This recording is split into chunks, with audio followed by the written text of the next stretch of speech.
తెలంగాణ పోలీసులు మియాపూర్లో betting యాప్లని promote చేస్తున్న actors heroines మీద కేసు పెట్టారు. చాలా మంచిది.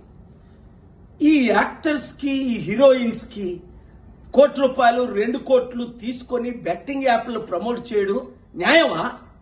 తద్వారా ఇప్పుడు మహేందర్ 24 సంవత్సరాల అబ్బాయి డబ్బులు పోగొట్టుకొని సూసైడ్ చేసుకున్నాడు. వాళ్ళ మీద మీరు కేసు పెట్టి వాళ్ళ కుటుంబానికి మీరు 100 కోట్లు ఇచ్చినా తిరిగి ఆ అబ్బాయిని తేగలరా?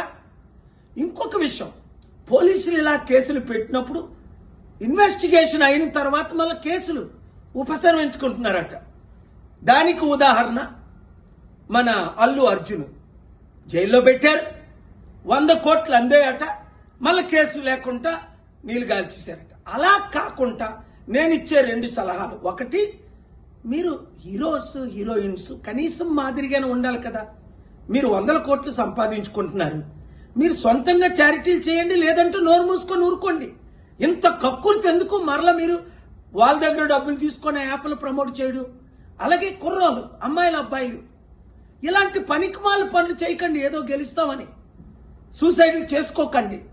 మంచి రోజులు వస్తున్నాయి, కష్టపడండి, ఓపిక పడండి. మార్పు రానున్నది, ఆ మార్పును మనం ప్రమోట్ చేస్తాం. ఈ వీడియో ప్రతి ఒక్కరికి అందేటట్టు షేర్ చేయండి.